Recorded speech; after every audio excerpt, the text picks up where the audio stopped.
Sahabat Oase Rohani Katolik yang dikasihi dan mengasihi Tuhan, apa kabar Anda semua? Semoga Anda semua dalam keadaan sehat, tetap semangat, dan selalu penuh dengan sukacita. Sahabat yang terkasih, Bapak Paus Fransiskus pernah mengatakan bahwa mintalah Roh Kudus untuk memberi kalian rahmat untuk membedakan yang baik dari yang kurang baik. Sebab mudahlah untuk membedakan yang baik dari yang jahat.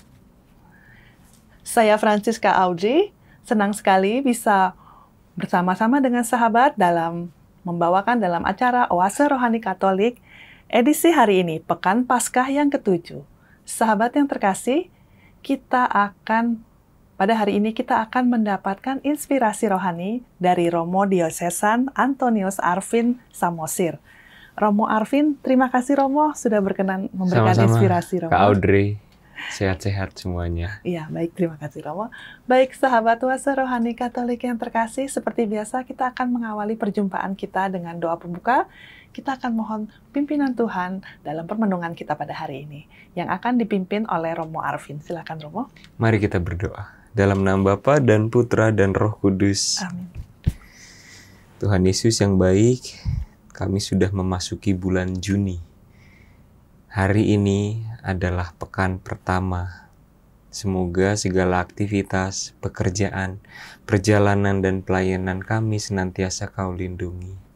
Dan lewat sabda-sabda yang Kau berikan kepada kami senantiasa dikuatkan dalam iman. Agar kami bisa menemukan jejak-jejak kehadiran-Mu dalam setiap langkah hidup kami. Bantulah juga agar kami semakin mengalami kasih-Mu secara khusus menjelang turunnya Roh Kudus, agar apa yang kami perjuangkan senantiasa mampu kami bagikan api itu kepada sesama kami. Demi Kristus Tuhan dan pengantara kami. Amin. Dalam nama Bapa dan Putra dan Roh Kudus. Amin. Terima kasih Romo. Sama-sama. Kamu akan diberi kekuatan, yakni Roh Kudus yang akan datang kepadamu. Maka kamu akan menjadi saksiku sampai ke ujung bumi. Haleluya. Pembacaan diambil dari Kisah Para Rasul. Ketika Apolos masih berada di kota Korintus, Paulus sudah menjelajah daerah-daerah pedalaman Asia dan tiba di Efesus. Di situ didapatinya beberapa orang murid. Katanya kepada mereka, "Sudahkah kamu menerima Roh Kudus ketika kamu menjadi percaya?" Akan tetapi mereka menjawab dia, "Belum. Bahkan kami belum pernah mendengar bahwa ada Roh Kudus." Lalu kata Paulus kepada mereka, "Kalau begitu, dengan baptisan manakah kamu telah dibaptis?" Jawab mereka, "Dengan baptisan Yohanes." Kata Paulus, "Baptisan Yohanes adalah baptisan tobat." Dan Yohanes sendiri berkata kepada orang banyak bahwa mereka harus percaya kepada Dia yang datang kemudian daripadanya, yaitu Yesus. Ketika mendengar hal itu, mereka memberi diri dibaptis dalam nama Tuhan Yesus. Dan ketika Paulus menumpangkan tangan di atas mereka, turunlah Roh Kudus ke atas mereka, dan mulailah mereka berkata-kata dalam bahasa roh dan bernubuat. Jumlah mereka adalah kira-kira 12 orang. Selama 3 bulan, Paulus mengunjungi rumah ibadat di situ dan mengajar dengan berani. Lewat pemberitaannya, ia berusaha meyakinkan mereka tentang kerajaan Allah. Demikianlah sabda Tuhan. Syukur kepada Allah. Sahabat terkasih, kita tanggapi pembacaan dari Kisah Para Rasul dengan Mazmur tanggapan, "Hai kerajaan-kerajaan bumi, menyanyilah bagi Allah." Hai kerajaan-kerajaan bumi, menyanyilah bagi Allah. Allah bangkit, maka terseraklah musuh-musuhnya. Orang-orang yang membenci Dia melarikan diri dari hadapannya. Seperti asap hilang tertiup, seperti lilin meleleh di depan api. Demikianlah orang-orang fasik binasa di hadapan Allah. Hai kerajaan-kerajaan bumi, menyanyilah bagi Allah. Tetapi orang-orang benar bersuka cita. Mereka beria-ria di hadapan Allah, bergembira dan bersukaria. Bernyanyilah bagi Allah, bermazmurlah bagi namanya. Namanya ialah Tuhan. Hai kerajaan-kerajaan bumi, menyanyilah bagi Allah. Bapa bagi anak yatim dan pelindung bagi para janda. Itulah Allah di kediamannya yang kudus.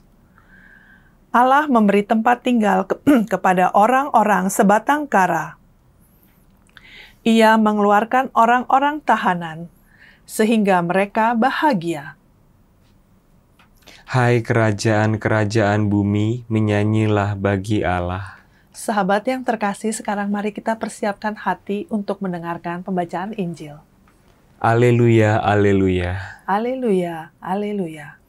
Kalau kamu dibangkitkan bersama dengan Kristus, carilah perkara yang di atas, di mana Kristus ada, duduk di sisi kanan Allah. Aleluya, aleluya. Tuhan bersamamu dan bersama rohmu. Inilah Injil suci menurut Santo Yohanes. Dimuliakanlah Tuhan.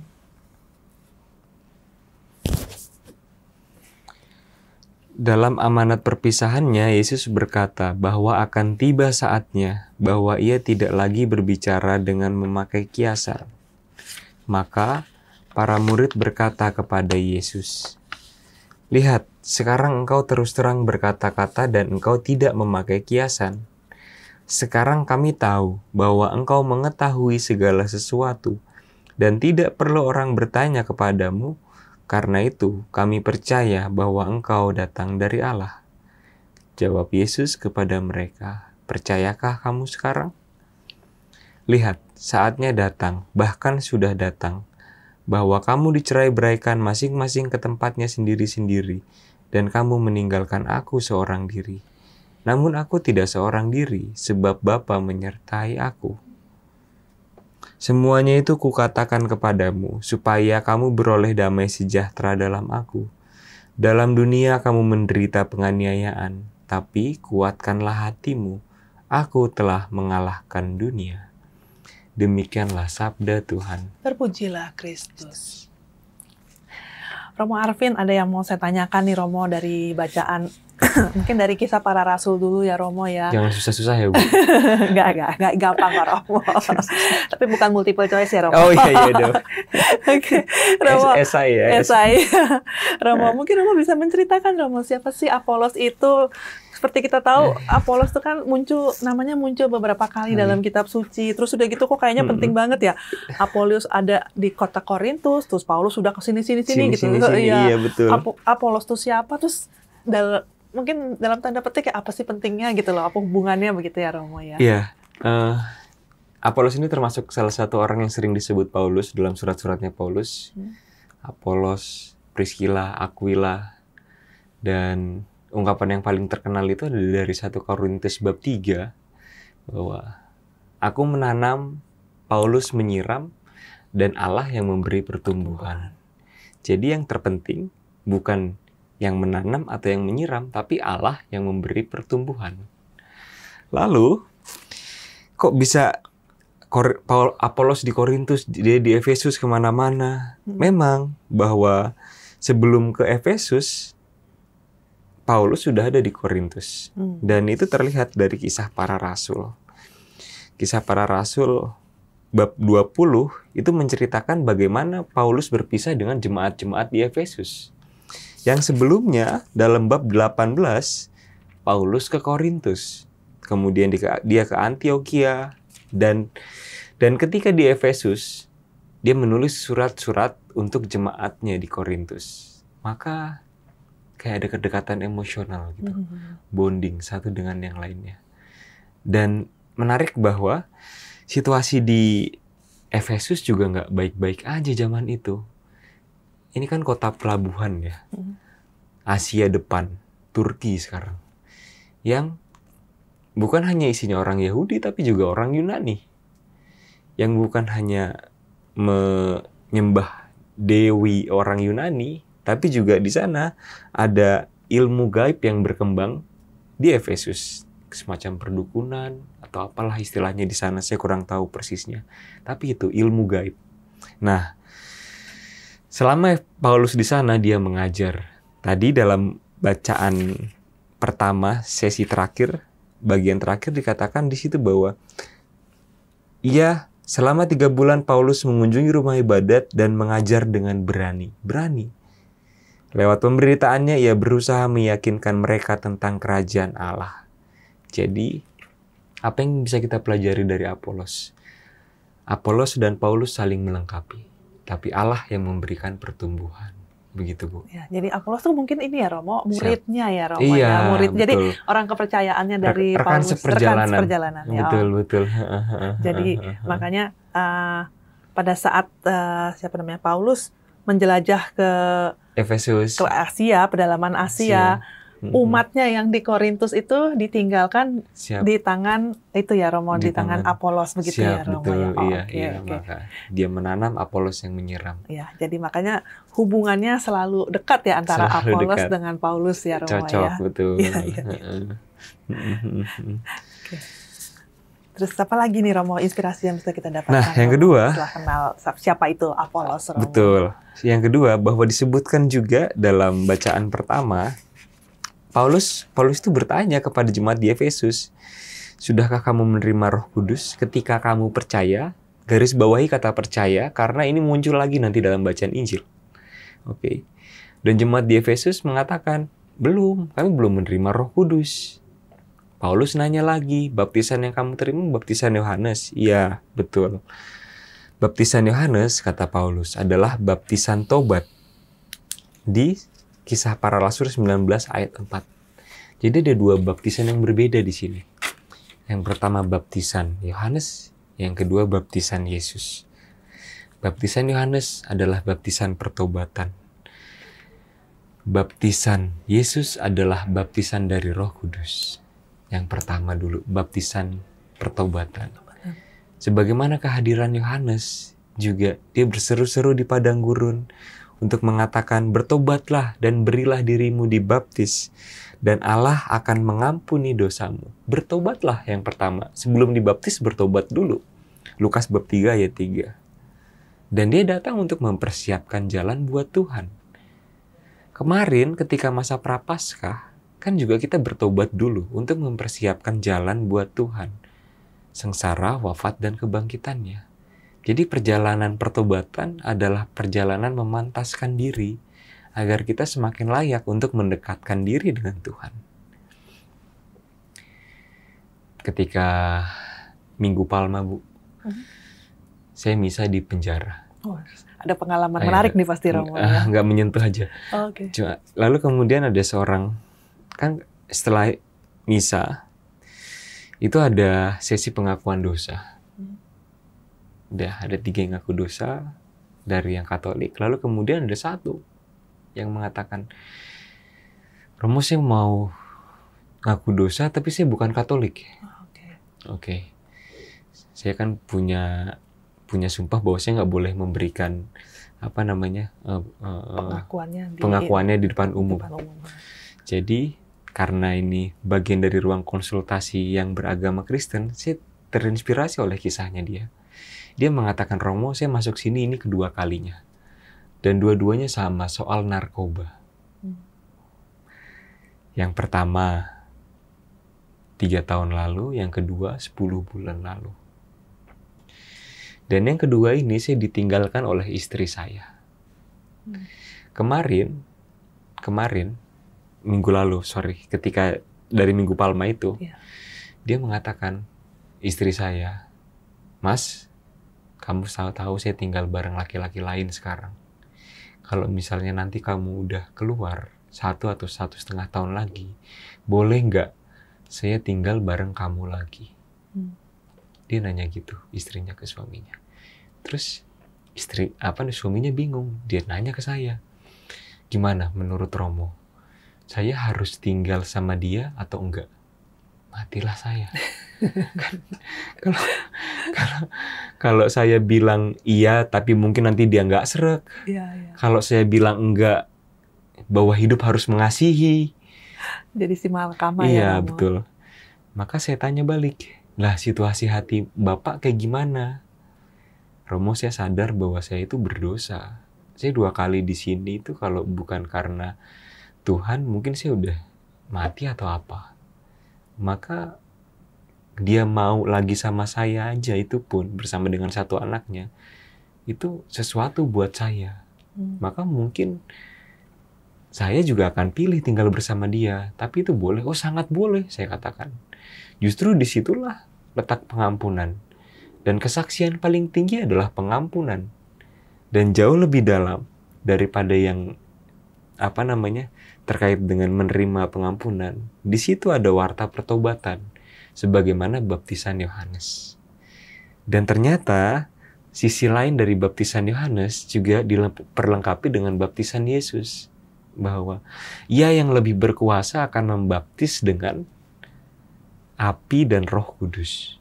Bukan mempertentangkan antara air dengan api, tapi justru saling melengkapi. Bahwa pemurnian ada dalam air dan ada dalam api. Emas yang dibakar semakin dimurnikan. Dan justru disitulah kita akan melihat kalau air menjadi simbol pemurnian, justru Roh Kudus adalah sang pemurni itu sendiri. Ia adalah pribadi, ia adalah jalan kebenaran dan hidup. Maka saudara-saudaraku semua yang terkasih dalam Tuhan Yesus Kristus, kita diminta untuk tenggelam dalam kasih yang paling murni itu, dalam baptisan, sehingga apa? Sama seperti Apolos dan Paulus. Paulus yang menanam, Apolos yang menyiram, tapi Allah yang memberikan pertumbuhan. Kita semakin bertumbuh dalam iman. Seperti itu, Bu. Ya, baik Romo. Romo, saya bingung ya Romo. Tadi Romo sudah menjelaskan antara baptisan Yesus dan baptisan Yohanes ya Romo. Siap, ya. Betul. Nah, tapi saya bingung begini. Baptisan Yesus itu kapan sih kita perolehnya ya Romo? Apakah bisa setiap saat? Terus apa itu sudah melekat atau gimana gitu ya Romo? Secara de jure ketika kita dibaptis dalam nama Bapa, Putra, dan Roh Kudus. Bisa ketika bayi itu dikucurkan pun ketika dewasa. Itu secara de jure, secara hukum yuridisnya. Tapi secara habitual kebiasaan sehari-hari itu dalam setiap doa-doa kita. Mengapa? Karena dalam doa kita di situ kita membuat tanda salib dan ingat akan kasih Allah Bapa Tritunggal. Jadi baptisan Yesus itu tidak hilang menjadi meterai selama-lamanya, tapi lebih dari itu, kita juga turut ambil bagian dalam memperjuangkannya lewat doa dan perilaku kita kepada sesama. Seperti itu. Jadi kalau baptisan Yohanes itu bisa dibilang melekat ya Romo ya, benar nggak ya? Dia diperlengkapi oleh baptisan Yesus. Sementara kalau baptisan Yesus itu kita harus memperjuangkan begitu ya Romo, yang mau saya pertanyakan ya Romo, karena boleh. Kalau kita seperti tadi kata Romo kan, kita memperjuangkannya dengan doa begitu ya Romo ya. Jadi kalau kita tanpa doa, tanpa kedekatan dengan Tuhan, baptisan itu akan hilang ya Romo. Betul. Dan mungkin ketika kita berdoa pun kita merasa tidak ditanggapi atau Allah seperti tampak diam saja. Iya, justru di situ itulah tegangan imannya. Mungkin kita diminta Tuhan untuk mendobrak tembok itu, untuk lebih percaya, lebih beriman, dan sampai pada satu titik meyakini apa yang ku mohonkan akan dibuat Tuhan indah pada waktunya. Tidak terlambat, tidak lebih cepat. Ya, baik. Romo, terus di sini kan dikatakan mengenai baptisan, mengenai Roh Kudus ya Romo ya. Siap, betul. Nah, kita sekarang kan dalam masa novena Roh Kudus ya Romo. Betul. Nah, apa sih yang mesti saya lakukan terutama dalam masa novena supaya hubungan saya dengan Tuhan tuh lebih dekat gitu ya Romo? Betul. Ini pribadi ketiga. Ya. Bapa, Putra, dan Roh Kudus. Bapa menciptakan, Putra menebus, menyelamatkan, Roh Kudus mengikat kita. bahwa yang bisa kita lakukan adalah mengikatkan diri dengan Tuhan. Jadi sebagai suatu persekutuan kasih, Bapa, Putra, dan Roh Kudus, kita juga diminta untuk ambil bagian dalam persekutuan kasih yang sama. Gimana caranya? 1, cintai keluarga. Itulah juga persekutuan kasih yang mendasar, yang hakiki. Kita ada di sini adalah karena keluarga, bukan karena yang lain. Yang kedua, mohonkan rahmat Roh Kudus. Tadi di awal kan dibacakan perikop dari Paus Fransiskus yang sudah meninggal, kemampuan untuk membedakan yang baik dan yang kurang baik. Sehingga hati nuraniku dijernihkan. Oh ya, kalau yang baik dan buruk gampang. Tapi yang baik dan kurang baik, yang baik dan yang terbaik, itu butuh ketelitian dan detail. Jadi, untuk memperjuangkan Roh Kudus bisa dilakukan dengan 2 hal. Cintai keluarga, lebih banyak mendengarkan, sabar terhadap anak-anak, suami dan istri, mertua mungkin. Karena itu persekutuan kasih. Yang kedua, selalu mohonkan rahmat Roh Kudus untuk membedakan yang baik dan yang terbaik. Baik Romo, sungguh luar biasa ya Romo ya. Siap. Gampang diucapkan, sulit untuk dilakukan. Makanya ya. itu letak pergumulan imannya. Makanya saya selalu suka kisah-kisah kesaksian dari orang-orang di sekitar saya. Ya. Baik sahabat Oase Rohani Katolik yang terkasih, kita akan jeda sejenak ya Romo. Siap. Ya. Baik, kita akan mendapatkan inspirasi lebih lanjut di sesi yang kedua. Tetaplah bersama kami.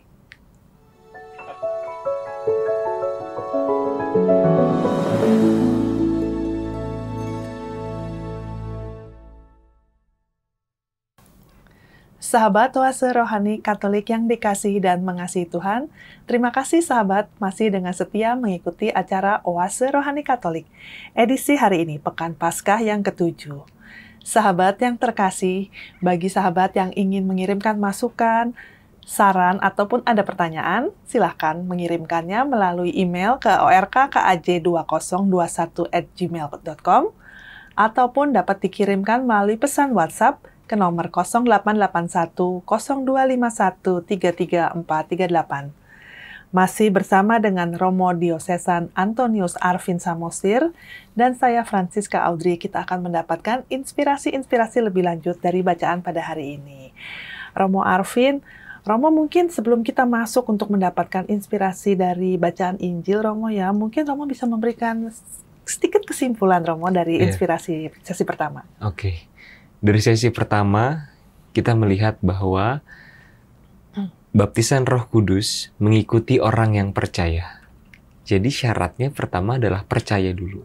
Begitu pertanyaan Paulus kepada jemaat di Efesus. Sudahkah kamu menerima Roh Kudus ketika kamu percaya? Jadi percaya menjadi syarat untuk menerima rahmat Roh Kudus. Nah gitu.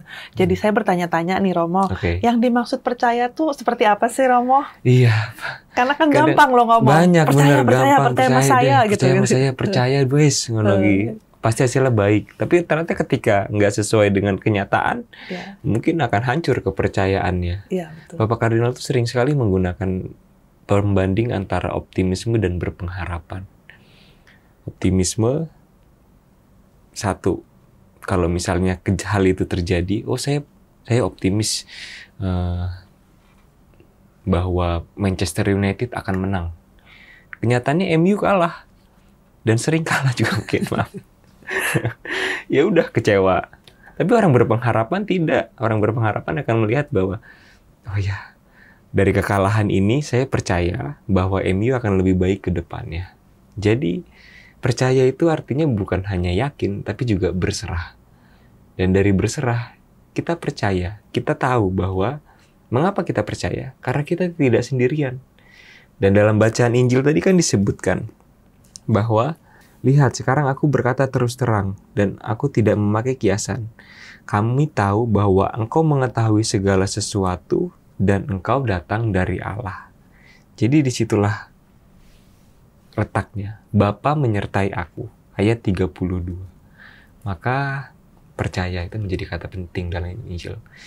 Dan Ciaudrey, teman-teman semuanya, kata percaya itu diulang semenjak dalam 2 kali bacaan Injil dan 1 kali tadi di bacaan pertama. Dalam bacaan pertama disebutkan, sudahkah kamu menerima Roh Kudus ketika kamu percaya? Oleh Paulus. Dalam bacaan Injil pertama, karena itu kami percaya bahwa engkau datang dari Allah. Ya. Yang kedua, jawab Yesus kepada mereka, percayakah kamu sekarang? Ayat 31. Jadi sama kan pertanyaannya? Pertanyaan yang menantang untuk kita semua. Percaya nggak? Percaya nggak? Percaya nggak? Mungkin akan lebih gampang untuk dijawab bukan dengan teori, tapi dengan cerita. Dengan pengalaman. Di akhir April kemarin, saya misa di sebuah lingkungan di Paroki Santo Bonaventura, Pulau Mas. Di lingkungan itu, kemudian ada ketua lingkungannya memperkenalkan bahwa di sini ada satu anak laki-laki yang datang dari agama lain. Dia ingin menjadi Katolik. Kemudian dia perkenalan. Anak ini mahasiswa. Lalu ketika perkenalan menyebutkan nama, saya tanya, kenapa mau jadi Katolik? Dia katakan, Romo, ketika zaman COVID, saya itu termasuk golongan pertama, kelompok pertama yang masuk di Wisma Atlet.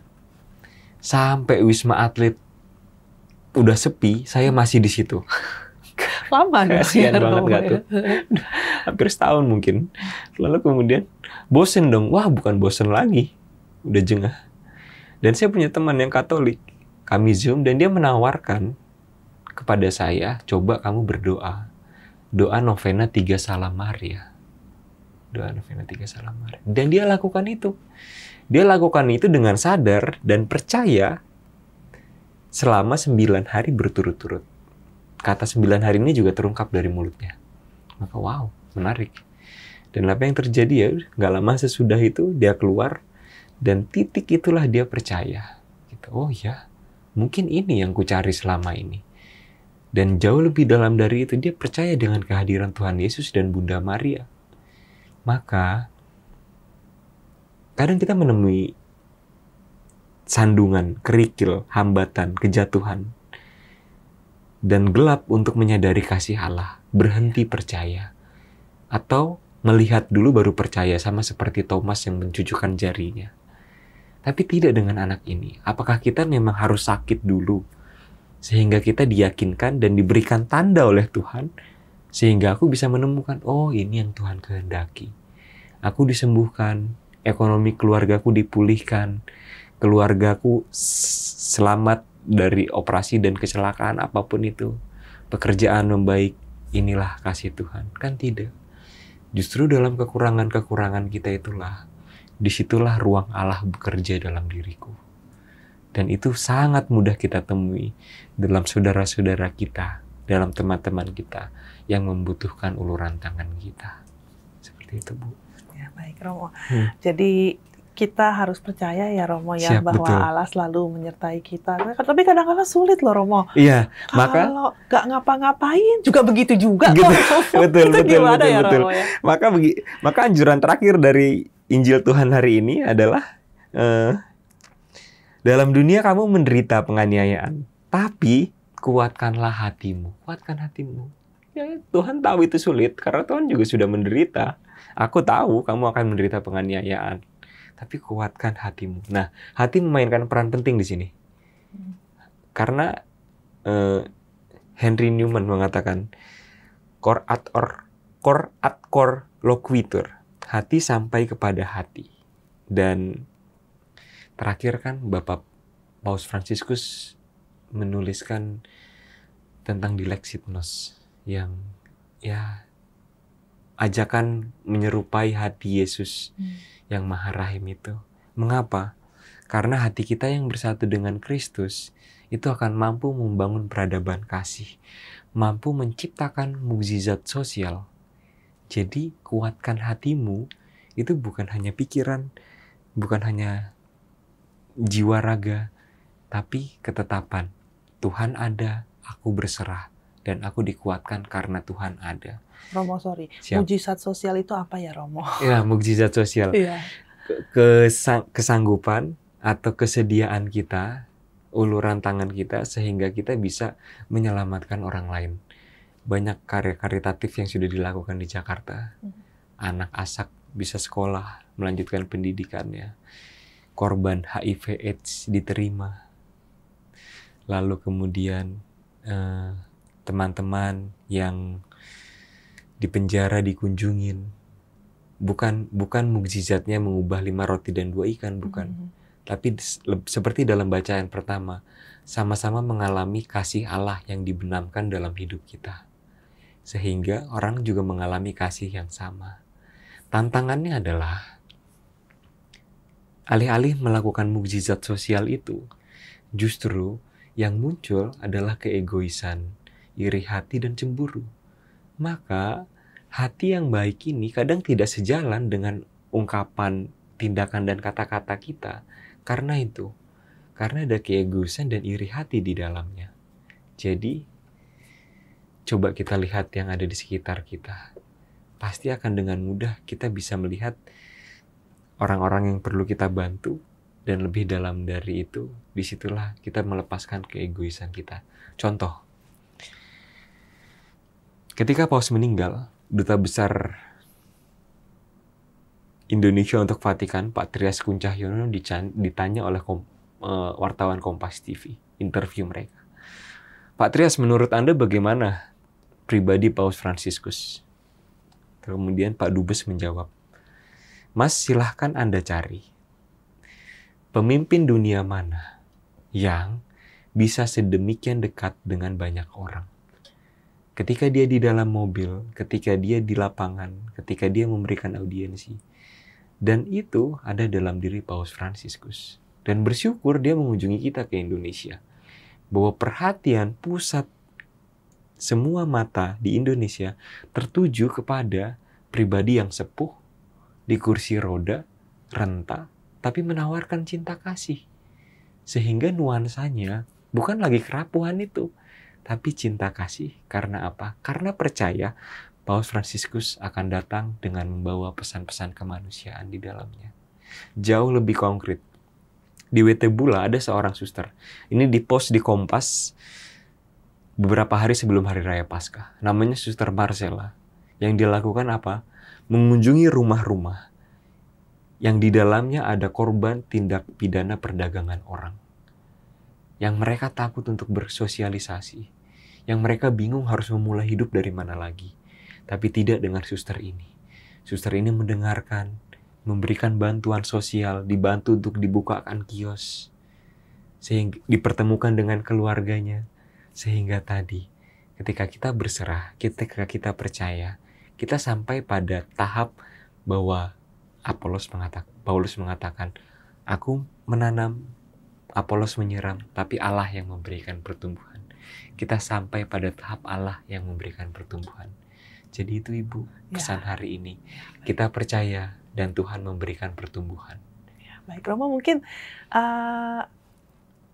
kan kita nggak bisa ya kayak seperti suster tadi berkunjung ke rumah-rumah gitu ya Romo. Yang mungkin Romo bisa memberikan sedikit mungkin saran atau apa sih yang bisa kita lakukan untuk mengimplementasikan percaya dan memiliki hati yang kuat gitu ya Romo.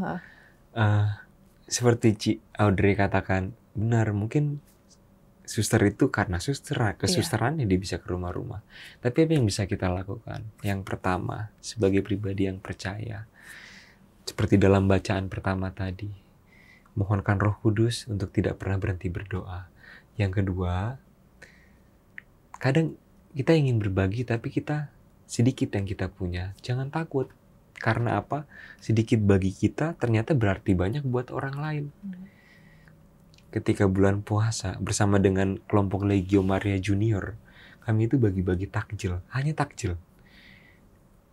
Mungkin nominalnya juga nggak sampai jutaan atau ratusan ribu yang tinggi-tinggi itu, enggak. Tapi apa yang dikatakan anak-anak ini kepada kami, Romo, ayo kapan kita bagi-bagi takjil lagi? Sehingga mereka bukan hanya bergembira, tapi membagikan kasih. Tapi percaya bahwa orang yang diberikan juga mendoakan mereka. Jadi dua itu. Jangan tinggalkan doa. Terus berkomunikasi dengan Tuhan. Kalau bingung, permohonanku nggak dikabulkan, merasa sendirian. Berceritalah apa yang kau alami. Yang kedua, sedikit bagi kita ternyata berarti banyak untuk orang lain. Karena dengan di situ hati kita dikuatkan. Bukan jumlahnya, tapi seberapa ikhlas, seberapa tulus, seberapa besar hati kita untuk mengorbankan diri. Itu Ibu. Amin Romo, Amin. sungguh luar biasa inspirasi yang Romo berikan pada hari ini Romo. Saling mendoakan Ibu, Ya, sehat-sehat semuanya. Ya baik, Iya, terima iya. kasih banyak Sama-sama. Romo. Baik sahabat Oase Rohani Katolik yang terkasih, sungguh indah inspirasi yang disampaikan oleh Romo Arvin pada hari ini. Sahabat yang terkasih, kita sudah sampai di penghujung perjumpaan kita pada hari ini dan kita akan tutup perjumpaan kita dengan doa penutup dan berkat dari Tuhan melalui Romo Arvin. Silakan Romo. Mari kita berdoa dalam nama Bapa dan Putra dan Roh Kudus. Amin. Tuhan Yesus yang baik, Engkau hadir melalui pribadi-pribadi dalam bacaan-bacaan yang kita dengarkan. Paulus, Apolos, para murid Yesus, dan putramu yang terkasih. Bapa, kami sadar bahwa kami punya banyak kekurangan, tapi ternyata justru disitulah Engkau bekerja dalam diri kami, yang membuat kami sadar akan besarnya cinta-Mu. Dan tidak hanya menyadari, kami pun juga mempercayai Engkau turut ambil bagian dalam hidup kami. Hanya satu yang kami mohonkan hari ini ya Bapa, jadikan kami pribadi-pribadi yang percaya agar kami bisa bertumbuh. Karena Engkaulah yang memberikan pertumbuhan dalam kehidupan iman kami. Jadikanlah kami pribadi yang meneladani Bunda Maria, setia akan ajaran-ajaran dan kehidupan Kristiani di dalamnya, sehingga kami boleh menikmati kebahagiaan abadi di surga. Karena kami percaya Engkaulah sumber dan tujuan hidup kami. Tuhan bersamamu Dan bersama Rohmu. Semoga keluarga kita, perjalanan kita, dan orang-orang yang kita cintai, serta terlebih mereka yang sangat membutuhkan doa-doa kita, senantiasa dilindungi dan diberkati oleh Allah yang Maha Kuasa, Bapa, Putra, dan Roh Kudus. Amin. Terima kasih banyak Romo. Sama-sama Ci Audrey, sehat-sehat semuanya. Ya baik. Sahabat Oase Rohani Katolik yang terkasih, Romo Diosesan Antonius Arvin Samosir, dan saya Francisca Audrey, kami pamit undur diri. Terima kasih atas kebersamaan kita pada hari ini. Selamat melanjutkan hari ini. Selamat berbagi kasih, selamat berbagi cinta kepada orang-orang yang kita kasihi. Sampai jumpa. Sampai jumpa.